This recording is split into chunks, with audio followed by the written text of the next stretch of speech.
A partir de agora, Seara Espírita, sua sintonia com a paz. Apresentação: Melissa Tortorialo. Realização: Departamento de Comunicação Social da Aliança Municipal Espírita de Barbacena. No ar, Seara Espírita. Bom dia, querido ouvinte. Começamos mais uma vez nosso programa Seara Espírita, diretamente dos estúdios da Rádio Correio da Serra, para chegar até seus corações levando um pouco mais da mensagem da doutrina espírita, da mensagem do Evangelho do Cristo. E hoje, nosso último Seara Espírita de 2019. Estamos aqui com Geraldo Leburg e vamos falar um pouco então sobre esperança, que era um tema melhor para a gente trabalhar neste último programa de 2019. Então acompanhe com a gente no nosso programa Seara Espírita. Convido vocês neste momento para fazermos a nossa prece, elevarmos nosso pensamento a Deus, nosso Pai amoroso, a Jesus, modelo e guia, nosso irmão maior, a nossos benfeitores espirituais. Pai amado, primeiramente gostaríamos de agradecer por este ano de 2019 que vai chegando ao seu final, agradecer por todas as bênçãos recebidas, por toda a proteção, Senhor, que nos foi encaminhada. Sabemos que foi um ano de desafios, um ano de lutas, de muitas dificuldades, principalmente coletivas, mas ainda assim, Senhor, agradecemos, porque o Senhor a cada dia nos permite um novo começar e em breve um novo ano para que possamos escrever as páginas da nossa vida, que possamos aproveitar este ano que está prestes a começar para trabalharmos intimamente, buscando a nossa reforma íntima, buscando o nosso aperfeiçoamento moral, buscando assim, Senhor, através de nós, dos nossos atos, da nossa conduta, o aprimoramento também do nosso querido planeta Terra. Que possamos ser instrumentos do mais alto aqui, buscando assim construir o reino de Deus entre nós. Seja conosco, Senhor, e que a Tua paz envolva todo o nosso querido planeta, alcançando em especial aqueles nossos irmãos que mais necessitam. Que assim seja. Bom, vamos começar nosso bate-papo com o Geraldo. Geraldo, nós vamos falar um pouco então sobre a esperança. É um assunto tão importante para a gente, principalmente chegando nesse final de ano e ante tantas dificuldades, adversidades que nós tivemos ao longo de 2019, mas a gente sabe que nós, de forma alguma, podemos perder a esperança em nossas vidas. Então a gente trouxe aqui, você elaborou para a gente um trabalho para hoje, tratando sobre o tema esperança, uma mensagem de Emmanuel no livro Vinha de Luz, psicografado pelo nosso querido Chico Xavier. Então, no capítulo 75, a gente tem essa passagem, esperança, Porque tudo que dantes foi escrito, para nosso ensino foi escrito, para que pela paciência e consolação das Escrituras tenhamos esperança. É um trecho de Paulo, da carta de Paulo aos Romanos, capítulo 15, versículo 4. E aí a gente gostaria de trabalhar um pouco, Geraldo, este tema, para que fique como o nosso último programa de 2019, como também um chamamento à esperança para este novo ano que se aproxima. E aí o texto começa assim: a esperança é a luz do cristão. Nem todos conseguem, por enquanto, o voo sublime da fé, mas a força da esperança é tesouro comum. Como que a gente pode começar já conversando sobre esse tema, que a gente propõe para hoje e essa primeira parte dessa mensagem de Emmanuel para nós? Um bom dia para você, Geraldo. Bom dia, Melissa. Bom dia, Domingos e Fred e ouvintes da Rádio Correio da Serra. Nós estamos naquele tempo do ano em que a gente está esperando assim, as últimas luzes apagarem com a convicção de que as luzes do ano novo, que se acenderão logo em breve, serão luzes mais amplas, serão mais claras, se é possível assim dizer, e que vão nos trazer indicações melhores para que a gente possa começar bem o próximo ano. Ano novo, vida nova, Sim. Como dizemos popularmente. Com relação à esperança, ela é algo que se renova, na verdade, todos os dias, porque ao acordarmos, ao nos despertarmos, tendo consciência daquele novo dia, a gente tem todo um desafio à frente. E para que possamos enfrentar esse desafio de forma adequada, precisamos conservar a esperança de que vamos ser bem-sucedidos. E isso acontece de uma forma assim, muito significativa no final de um ano, porque a expectativa do novo ano vai trazer sempre essa renovação, essa revitalização, esses novos propósitos com os quais nós normalmente contamos para o sucesso do próximo ano. Essa é a época, no final de ano, é a época dos prognósticos, né? O ano que vem eu vou fazer isso, eu vou fazer aquilo, esse ano eu não consegui fazer, mas no ano que vem eu faço. Então nós nos equipamos, né, com essa vontade, né, com essa esperança ampliada para que possamos fazer melhor no ano que vem. E esse trecho, essa mensagem aí de Emmanuel, psicografada pelo Chico Xavier, com embasamento aí nesse versículo da carta de Paulo aos Romanos, né, ela traz para a gente isso de uma forma muito clara, porque inicia dizendo que a esperança é a luz do cristão.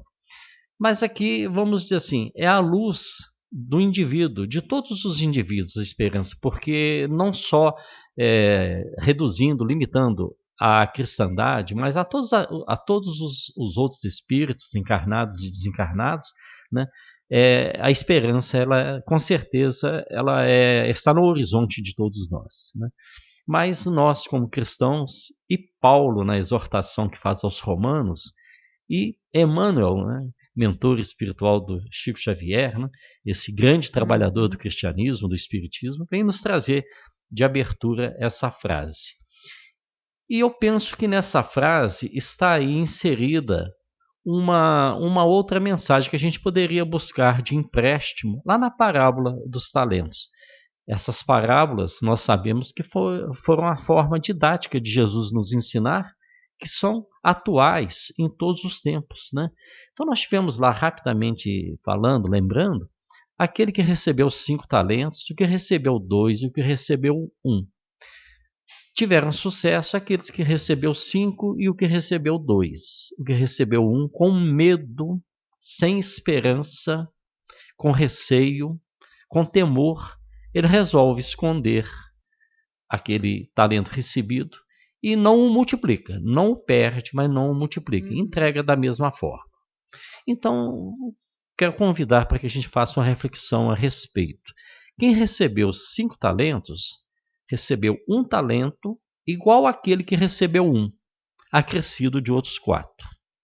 O que recebeu 2 talentos, recebeu também 1 talento igual àquele que recebeu um comum, esse talento aos 3, acrescido de um outro. Então, qual seria esse talento comum aos 3 servidores aos quais foram confiados os talentos? É o da reforma íntima, é o da vontade de crescer, de evoluir, de ser ele, como indivíduo, ter autonomia, ter soberania sobre si mesmo, utilizar seu livre-arbítrio de forma adequada e, mais ainda, que ele possa multiplicar esse talento, o que é o ideal. Ou seja, não só ele não ser um problema para os demais, ele se autogerenciar, se auto-administrar, como também criar, pelo seu exemplo, condições para que outros também possam seguir. E aí, nesse sentido, no entendimento que eu estou propondo, esse 1 talento é a esperança de melhorar. É algo que, tanto quanto aos mais bem dispostos, quanto aos mais animados, está sempre ao alcance, desde que queiramos. Né? A esperança, há alguns ditados populares, né? A esperança é a última que morre. Né? Isso dá uma noção da grandeza, né? Dessa vitalidade que a esperança tem. Então, é sob essa luz, né, que ilumina o cristianismo, a luz da esperança, e que ilumina toda a fé, toda a religiosidade e toda a vontade de todos os seres, que nós vamos falar, e que é a proposta, então, desse nosso dia de estudos. Ótimo. E Emmanuel continua, Geraldo, falando assim: nem todos podem oferecer quando querem o pão do corpo e a lição espiritual, mas ninguém na Terra está impedido de espalhar os benefícios da esperança. Ou seja, todos nós temos condição, então, de levar esperança a alguém, né? Isso. Às vezes nos faltam os recursos materiais, né, que gostaríamos de ter, suficientes para suprir as necessidades daqueles com quem convivemos, daqueles que estão inseridos na nossa comunidade. Às vezes nos faltam também a condição até de elevação espiritual adequada a ser um bom conselheiro, a ser uma boa referência, a ser um bom exemplo. Nós estamos ainda nos trabalhando nesses aspectos, tentando nos melhorarmos. Mas a esperança como ato de animar, de encorajar, de dizer assim, nós vamos dar conta, e você também pode dar conta, vou te ajudar. Isso é algo que nós temos condições de fazer sempre, em qualquer circunstância. Ser aquela atitude encorajadora, aquela palavra de alento, aquele sentimento de solidariedade que vai fazer com que nos elevemos, elevando conosco aqueles que estão ao nosso redor. Essa é a elevação, os benefícios da esperança. A dor costuma agitar os que se encontram no vale da sombra e da morte, onde o medo estabelece atritos e onde a aflição percebe o ranger de dentes, nas trevas exteriores. Mas existe a luz interior, que é a esperança. E o destaque, né, nesse parágrafo é para a luz interior. Porque nós, qualquer que sejam as nossas crenças, ou até mesmo a nossa falta de crença em alguma coisa, né, por serem assim, pensamentos abstratos, né, às vezes não muito fáceis de serem verbalizados, a gente tem intimamente essa noção, essa percepção de algo maior. E esse algo maior, ele tem as cores individuais de cada um. Cada um de nós pensamos, sentimos, percebemos isso de uma forma própria. E aí essa luz interior é sempre a esperança, é sempre o acreditar que vai dar certo, que vamos vencer as dificuldades, seja essas dificuldades materiais, físicas, né? Questão, por exemplo, de doenças, moléstias, né, que possam nos acometer, e mais assim, de uma forma marcante, diz aí o texto, né, quando nós nos encontramos no vale da sombra e da morte, né, percebemos o ranger de dentes ou as trevas exteriores, que são inserções aí tiradas, né, lá dos evangelhos, né, e que mostra para a gente que precisamos estar atentos, porque não sabemos a hora em que seremos chamados, e temos que ter como arma a esperança, temos que ter como defesa, não vou retificar o arma, arma não é bom, ter como defesa estarmos sempre esperançosos, sempre vai ser melhor do que o nosso negativismo possa supor. E isso é importante, principalmente quando a gente está finalizando um ano, né, em que a gente teve os desafios da vida, né, os desafios que sempre surgem para nós. Essa renovação de esperança nos traz também aquele novo ânimo, né, para um novo começar, da importância desses ciclos que a gente tem, da virada do ano, né, do aniversário, e de tudo isso que faz com que a gente vá renovando a nossa esperança ao longo dos tempos também, né? E Emmanuel continua o texto falando assim para a gente: a negação humana declara falências, lavra atestados de impossibilidade, traça inextricáveis labirintos. No entanto, a esperança vem de cima, à maneira do sol que ilumina do alto e alimenta as sementeiras novas, desperta propósitos diferentes, cria modificações redentoras e descerra visões mais altas. Daí a importância da esperança, quando Emmanuel fala para nós que ela vem de cima, ou seja, nós não estamos abandonados, né, Geraldo, de forma alguma, né? O do alto, de cima, aí é no sentido realmente de uma inspiração superior, de uma inspiração elevada. E nesse parágrafo, Emmanuel utiliza alguns verbos, né, bastante interessantes, né? Ele diz que há a maneira do sol que ilumina. Olha, mesmo após a noite mais trevosa, no alvorecer do dia seguinte o sol estará iluminando. É algo que não... para nos encorajar sempre. Diz também que alimenta as sementeiras novas, né? Não há como fazer algo novo sem que haja luz, sem que haja os ingredientes, os nutrientes do solo, né, ativados pela luz solar para que possa as sementeiras progredirem. Então, desperta propósitos diferentes. Despertar nos lembra, né, uma noite de sono, uma noite de repouso, e o despertar no dia seguinte com essa renovação de forças físicas e também as lembranças um pouco fugidias, talvez, né, do nosso momento de emancipação, onde pudemos, naquela noite, estar, né, junto com a espiritualidade, nos instruindo, nos elevando e sendo, então, reabastecidos de esperança, porque está nos trazendo forças novas, né? Diz ainda que cria modificações redentores, essa esperança que vem de cima. Por que criar modificações? Porque às vezes, em um determinado momento, um acontecimento ele nos acabrunha, ele nos entristece. E a gente, se ficar naquele clima, curtir aquele clima, a gente vai fazer com que perdure os efeitos negativos. Mas ao contrário, se a gente esperar, contar até 10 e vou ver novamente sobre esse assunto, sobre esse tema, o que pode ser feito, a gente vai ver que essas modificações, elas ocorrem, que a gente vai ver aquela dificuldade de uma forma diferente e que vamos nos encorajar a partir dessa nova visão.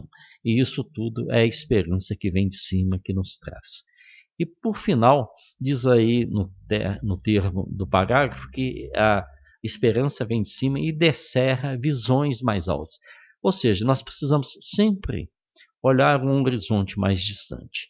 Uma vez eu li um texto escrito por um piloto, um aviador, em que ele, após um acidente aéreo, ele fez um pouso forçado num local inóspito, após algum tempo de voo em que ele não tinha noção sequer de onde ele pudesse estar. Ele perdeu todo o controle orientacional e no final ele teve que fazer um pouso e, por sorte, esse pouso ele não sofreu nenhuma lesão.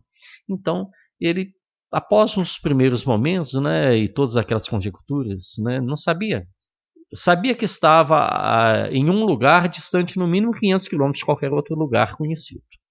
Ele pensou, e agora? O que eu vou fazer? Vou ficar aqui esperando para ser resgatado? Aí pensa daqui, pensa ali, ele viu que tinha uma elevação, uma montanha, falou, eu vou lá para o alto da montanha, porque lá do alto eu vou ter uma visão, um alcance de visão maior e também eu vou ser visto com mais facilidade pelo resgate. E subindo a montanha, indo até o ponto alto, outros pensamentos ocorreram a ele. Ele pensou na família, pensou na esposa, pensou nos filhos, e pela legislação do país dele, ele imaginou que se o corpo dele, caso ele sucumbisse, o corpo dele não fosse encontrado, a família dele ficaria na penúria financeira, porque não receberia os proventos, a pensão, uma vez não constatada a ocorrência da morte dele, conforme a legislação. Aí ele pensou assim, é mais uma forma de me animar a chegar ao alto, porque lá em cima, no alto, mais facilmente, caso eu não seja encontrado vivo, seria encontrado morto. Então, é uma forma bastante lúgubre, né, esse exemplo, mas a gente precisa ir ao alto, buscar um novo horizonte, mesmo que seja com essa expectativa assim, um tanto quanto funesta. Mas ele, por sorte, essa passagem de um livro de memórias dele, ele, por sorte, como ele escreveu essas memórias, ele chegou lá no alto dessa montanha, ele avistou algum indício de edificações, né? E ao cabo de uns 2 ou 3 dias ele atingiu um local povoado e foi resgatado. Sobreviveu e nos contou essa história. Que bom, né? Realmente precisamos manter firme a esperança mesmo, né? Sim. E Emmanuel continua. A noite espera o dia, a flor, o fruto, o germe, o porvir. O homem, ainda mesmo que se mergulhe na descrença ou na dúvida, na lágrima ou na dilaceração, será socorrido por Deus com a indicação do futuro. Esse parágrafo nos leva mais ou menos a pensar em algo como assim: vai acontecer. Com certeza vai acontecer. E muitas vezes nós vamos nos lembrar daquelas passagens em que Jesus, o Cristo, nos diz que nenhuma das ovelhas se perderá. Mas nós não podemos nos acomodar a que isso venha inexoravelmente acontecer sem que contribuamos. Porque tudo que pudermos fazer será para o nosso benefício e para o benefício do nosso próximo, do nosso semelhante. Se nós aguardarmos, nos acomodarmos para que as coisas aconteçam, nós estaremos tirando a oportunidade de progredir e, com esse progresso, auxiliar o nosso irmão, que terá talvez maior dificuldade de progredir. Então nós precisamos fazer sempre a nossa parte, no que for possível, ajudar o nosso semelhante na execução também das tarefas que a ele foram incumbidas. Porque dessa forma nós crescemos e crescemos junto com o outro, junto com o nosso próximo, né? E a gente vê que tudo na natureza realmente é cíclico, né, o Geraldo, que fala, né, que a flor, a noite espera o dia, a flor, o fruto, ou seja, tudo vem na nossa vida com ciclos. E a dificuldade e os momentos de alegria também são cíclicos, né? Ou seja, tem momentos que a gente passa por mais desafios, mais dificuldades, mas tem momentos que a gente também passa por grandes alegrias, por grandes momentos ali de alento, né? De tranquilidade, e esses ciclos que nos auxiliam também no nosso progresso, no nosso crescimento, né? Às vezes vem aquela dificuldade mais forte, mas de vez em quando Deus também dá um período de férias, digamos assim, né? Para que a gente possa se restabelecer, se fortalecer para as novas lutas que com certeza virão também para o nosso crescimento, né? Daí a importância da gente trabalhar essas questões cíclicas em nós também. Jesus, na condição de mestre divino, sabe que os aprendizes nem sempre poderão acertar inteiramente, que os erros são próprios da escola evolutiva e, por isso mesmo, a esperança é um dos cânticos sublimes do seu evangelho de amor. Essa passagem aí da mensagem de Emmanuel, ela nos coloca que se fizermos uma análise de todas as frases, todos os diálogos reportados nos evangelhos, de toda a mensagem que o Cristo nos deixou e posteriormente os seus apóstolos, elas são sempre indutivas a progredir, a avançar, a ter uma visão das coisas elevadas, né? Então, sabe também que nós temos dificuldades, sabia ele que temos dificuldades para poder seguir sempre, né? Às vezes a gente segue com uma certa disposição um tanto de tempo e depois há um momento de desânimo, de falência, e a gente tem uma dificuldade momentânea que possa nos desencorajar. Mas se voltarmos ali aos ensinamentos dele, né, sintonizarmos novamente, nós vamos perceber que são todas as palavras, todos os pensamentos, todas as ações descritas nos evangelhos são ações de esperança, são de crescimento, de evolução. Emmanuel continua assim: imensas têm sido até hoje as nossas quedas, ou nem se fala, né? Mas a confiança do Cristo é sempre maior. Não nos percamos em lamentações. Todo momento é instante de ouvir aquele que pronunciou o vinde a mim. Essa mensagem é forte, né? Principalmente nessa frase que está colocada aí, não nos percamos em lamentações. Sim. É algo extraordinário o tempo, com certeza, que nós perdemos em lamentar alguma coisa, em murmurar que deveria ser assim, que deveria ser assado, que alguém tinha que fazer desse jeito, porque precisava fazer isso, precisava fazer aquilo. E aí? Estamos sempre transferindo, terceirizando, passando para alguém a responsabilidade de fazer algo que sabemos que é necessário fazer. Mas por que então não tomamos a iniciativa de fazer? Queremos que as coisas sejam feitas, Vamos fazer a nossa parte. E isso é algo que é tão comum em todos nós, essa transferência, que nós não nos damos conta porque torna-se um hábito. Não? A gente pensa que o outro tem que fazer primeiro. Então, estamos nos perdendo em murmurações, em lamentações, quando precisamos dar o primeiro passo. Para toda a caminhada, tem que ter o primeiro passo. E não tem nada que nós não possamos iniciar com essa disposição. Eu faço o primeiro gesto, a primeira ação. E vou aguardar, vou tentar trazer outras pessoas para que possam vir em auxílio, vir acompanhar. E vamos crescer juntos. Né? Vinde a mim. Esse é o encerramento, né? Essa frase lá do Evangelho, sempre exortada, sempre falada, sempre inserida nos Evangelhos, nas falas de Jesus, né? Nas pregações. Né? Por que vinde a mim? Ele dizer isso. Quem é ele, Jesus? Esse Espírito elevado, esse Espírito puro, que já passou por todas essas circunstâncias que nós estamos passando atualmente, que temos passado durante a nossa vida como espíritos, e que sabe que há um jeito sim de se resolver as coisas.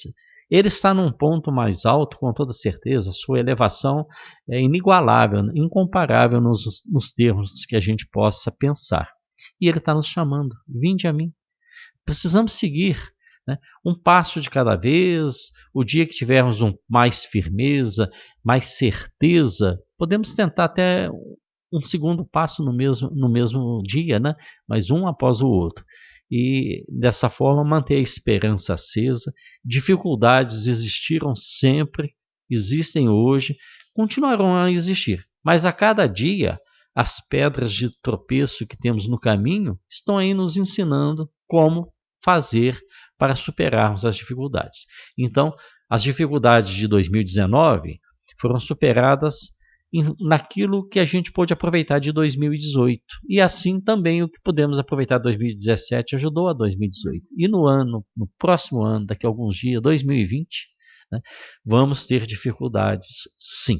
Mas o aprendizado que está sendo acumulado aí no curso da nossa vivência, a espiritualidade disposta sempre a nos ajudar, a nos auxiliar, vendo a nossa vontade de progredir, e o vinde a mim, que é algo tão elevado, tão sublime, nos convidando a seguir.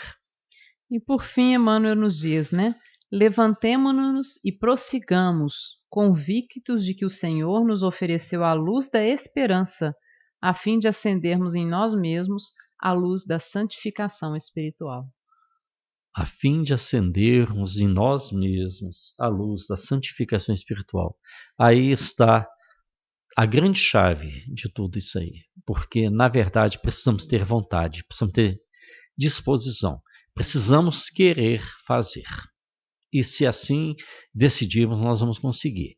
E nesse ponto de conseguir, vamos ver que podemos com certeza ajudar o outro e absorver também a ajuda daquele que está conseguindo ir mais além, através da fraternidade, através da solidariedade. Né?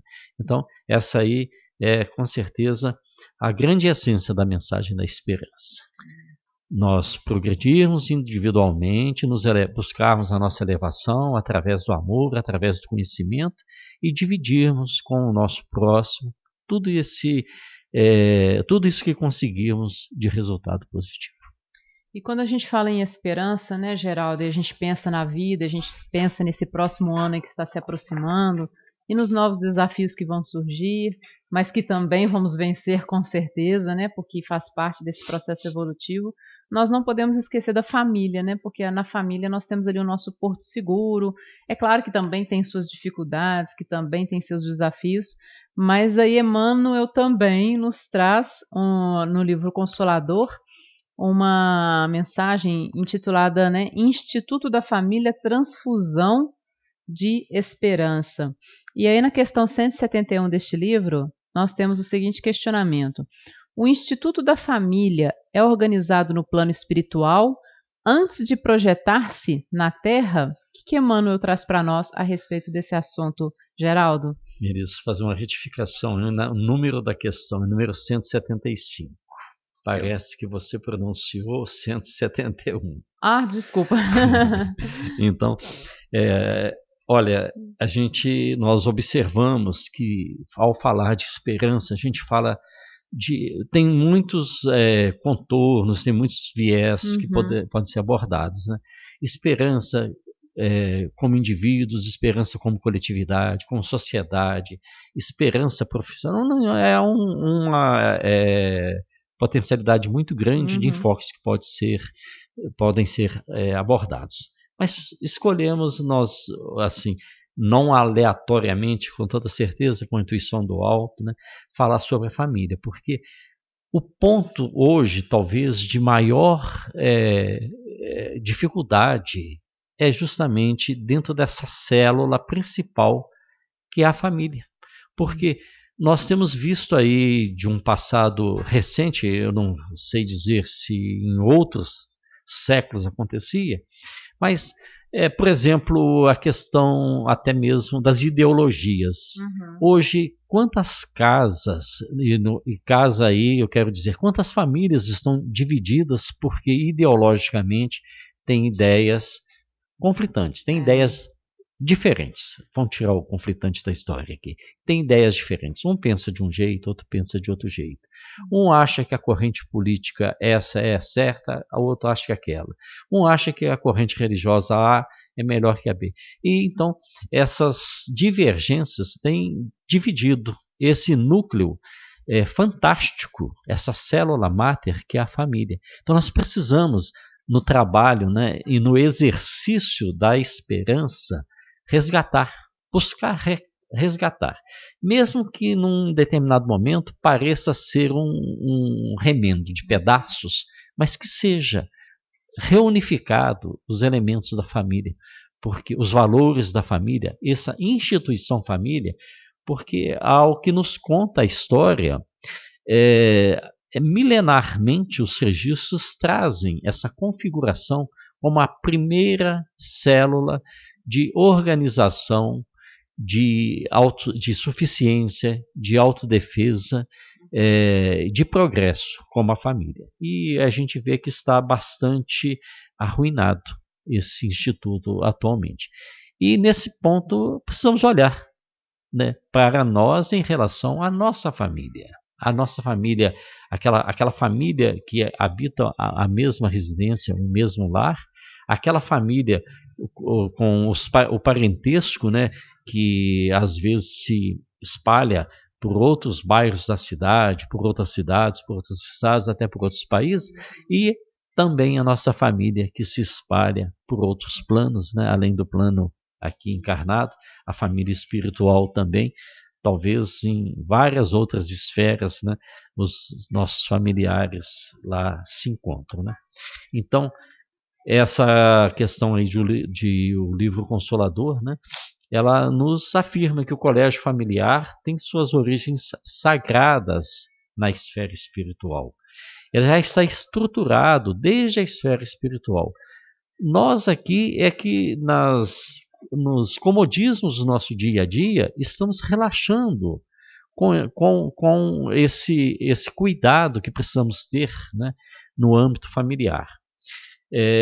Diz também Emmanuel, na resposta a essa questão, que é preciso desenvolver na Terra uma tarefa construtiva de fraternidade real e definitiva. Desenvolver uma tarefa construtiva. Vamos pensar aí numa edificação, né? A gente começa como uma edificação. A gente não começa lá no alicerce, a gente começa no projeto, no planejamento, né? Nós vamos fazer um projeto, um planejamento de acordo com as configurações do local onde será feita aquela edificação. Daí nós vamos determinar, estudar qual vai ser o tipo de fundação, alvenaria e por aí afora. Então, usando essa figura, a gente precisa ver também. Vamos constituir uma família, vamos nos consorciar, né, e constituir uma família. É um formato de planejamento que precisa ser visto numa quantidade de itens muito grande. por outro lado, já somos uma família, já estamos com a família constituída, estabelecida. O que precisamos fazer para manter sempre consolidados esses laços? Então, precisamos exercitar, né, talvez até o replanejamento de algumas coisas, né, abrir mão de alguns conceitos que às vezes são impeditivos à boa convivência, né, e sermos sempre solidários uns com os outros, exercitarmos, né, doarmos, fazermos realmente, como diz o título, uma transfusão de esperança. Num conjunto familiar, há sempre um que está em situação mais vulnerável que o outro. Cumpre ao outro que o ajude a superar aquela dificuldade. Estará exercitando aí o amor, a doação, e estará ajudando para que aquele conjunto familiar ele se mantenha íntegro da forma mais coesa possível, né? E a gente sabe que a família é, por sinal, o grande laboratório da convivência. É o primeiro e, sem dúvida, o principal laboratório da convivência. É ali que nós testamos, de fato, se somos capazes, se estamos progredindo, se estamos evoluindo, se estamos crescendo moralmente, se somos capazes de doar acima de tudo, sem qualquer outro interesse em barganhar, em trocar, né? E as dificuldades que o conjunto familiar vive, elas, de cada indivíduo e do todo, elas não são isoladas, elas não podem ser vistas num sentido de isolamento, de insulamento. É preciso perceber, né, melhorar essa percepção, ver como o outro está se comportando e estender, muitas vezes antes de que o outro venha a pedir o auxílio, estender a possibilidade de auxiliá-lo, oferecer-lhe esse auxílio. Porque aí acaba sendo uma forma muito mais natural de convivência e de mutualidade, e sem, às vezes, forçar que alguém se sinta diminuído nesse oferecimento ou nessa busca dessa ajuda, né? Então, é nesse caminho, né, que é o Instituto da Família, que a gente precisa, eu acho que no final aí do ano 2019, início do ano 2020, a gente precisa focar mais. Estamos muito descuidados com o Instituto da Família. A gente precisa ser mais família, ser mais pai, mais mãe, irmãos, e dessa forma praticarmos, nos ajudarmos a praticar esse amor ao próximo dentro desse campo. Aí vamos aprender que com facilidade, praticado dentro desse campo familiar, com facilidade será estendido no que for necessário à vizinhança, ao nosso grupamento, à nossa comunidade. E aí a gente tem também, para a gente já caminhar para o nosso encerramento, Geraldo, um questionamento na questão 176. As famílias espirituais no plano invisível são agrupadas em falanges e aumentam ou diminuem, como se verifica na Terra? Então aqui já está levando para a questão espiritual, além do plano físico, né? Essa questão aí, ela é bastante interessante, porque muitas vezes nós vamos postergando as coisas por aqui, achando que já fizemos tudo que foi possível, e que se não deu para melhorar, deixa do jeito que está, porque deixa para a próxima. Pode até piorar. Dá um ditado que diz que melhora a miséria conhecida do que a desgraça não conhecida, alguma coisa mais ou menos desse tipo, né? Então, aí nós nos acomodamos. Sim. Mas olha, aqui nós estamos vivendo apenas um capítulo. E não é o primeiro capítulo. Estamos vivendo um capítulo, apenas um capítulo, talvez de menor significância do que outros que já vivemos ou de outros que iremos viver. Então nós precisamos, sim, pensar que muito mais amplo, né, que a família consanguínea que aqui convivemos, temos a família espiritual, e que os consanguíneos aqui da nossa família são também da nossa família espiritual, e que isso vai progredir e que nós vamos ter adiante ainda um horizonte muito grande para podermos conviver, aprender, nos auxiliarmos mutuamente, né? E terminando aí essa questão, não está, aliás, dentro da resposta colocada aí por Emmanuel, eu queria fazer uma reflexão. Final de ano, início de ano. Nós estamos aí nessa transição. Aí o que nós vamos fazer? Tudo de novo ou tudo novo? Qual é a escolha que nós vamos fazer? Vamos fazer tudo de novo, errando, acertando, ou vamos tentar fazer tudo novo? Como é fazer tudo novo? Vamos fazer um exame, né, uma retrospectiva do ano que termina, de todas as realizações e também das não realizações, de tudo que conseguimos melhorar e também daquilo que nos frustramos, e vamos elencar quais serão as nossas prioridades para que o ano possa iniciar com um planejamento, porque planejamento é uma palavra, não é uma palavra mágica, mas é quase mágica. É necessário que a gente precisa planejar para que possamos ter realmente um ano novo e não um ano de novo. Geraldo, excelente reflexão. Gostaríamos de agradecer pela sua participação aqui no Seara Espírita, o último do ano, né? O ano que vem nós voltamos, tem mais, né? Tem Seara Espírita novo, né? Se Deus quiser, ano que vem a gente retoma também as atividades aí do Movimento Espírita, as atividades, né, das casas espíritas. E que Jesus te abençoe. Um feliz ano novo para você, para toda a sua família, né? O Fred também, para a família, para o Domingos também que está aqui com a gente nos estúdios. Um feliz ano novo para todos vocês que estão nos ouvindo e que seja realmente, como o Geraldo falou, né? Um ano novo e não de novo, né? Não repetirmos os mesmos erros, buscarmos, se for, como se diz, se for errar, vamos errar uma coisa nova, né? Não ficar repetindo o mesmo, né? Pelo menos a gente aprende. Mas realmente que a gente possa fazer a diferença, buscar, né, os nossos objetivos maiores e assim buscarmos a nossa transformação, a nossa reforma íntima, o nosso aperfeiçoamento enquanto seres humanos. Geraldo, tudo de bom para você. Obrigado. Felicidades. Que Deus abençoe a todos. Felicidades a todos vocês que estão nos ouvindo, um feliz 2020, que Jesus nos abençoe, que seja um ano de paz, um ano de progressos, um ano em que nós busquemos a nossa transformação íntima para o bem. E até ano que vem, se Deus quiser, né? Até 2020, no nosso primeiro Seara Espírita, se Deus quiser, que Jesus nos abençoe hoje e sempre. Você ouviu o programa Seara Espírita. A apresentação Melissa Tortoriello. Realização do Departamento de Comunicação Social da Aliança Municipal Espírita de Barbacena. Seara Espírita.